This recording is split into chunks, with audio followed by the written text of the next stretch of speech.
Sous la dynastie Delhi, 1009 à 1225, le roi Ali Taiteo décida de transférer la capitale de Oalu, province de Ninh, au nord, à Hanoï, l'endroit où il dit avoir aperçu un dragon prenant son envol, Sen en vietnamien. À cette époque-là, le dragon était décrit comme un animal dont le dos était couvert d'écailles, le corps long et courbé comme un serpent, devenant progressivement plus petit vers la queue. Il avait 4 pieds, chacun doté de 3 griffes aiguisées.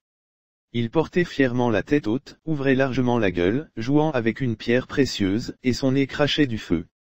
Sur son front, un motif en forme de S symbolisait la foudre. Le dragon sous la dynastie Delhi était influencé par le bouddhisme. Sous celle des Trần, 1226 à 1440, son image connut de nombreux changements par rapport à la dynastie précédente.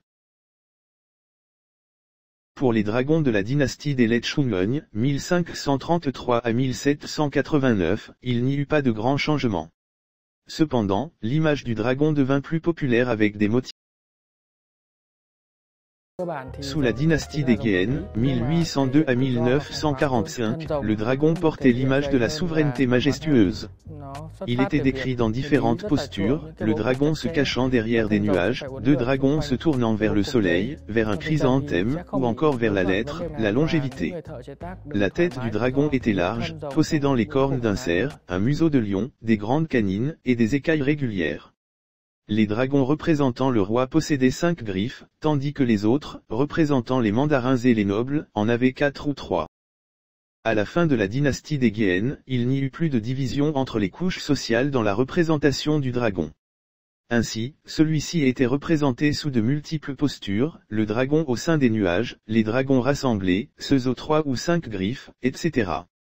Le dragon ne conservait pas sa qualité suprême comme auparavant. On l'utilisa pour décorer les monuments architecturaux, dans la peinture, dans la sculpture, avec des valeurs plus populaires. Les ancêtres ont imaginé le dragon pour manifester leur aspiration à la conquête de la nature et d'eux-mêmes. Au fil du temps, de nombreux changements ont été apportés à cet animal mythique, et il a été utilisé à diverses fins. Cependant, le symbole du dragon est toujours très important dans la culture vietnamienne.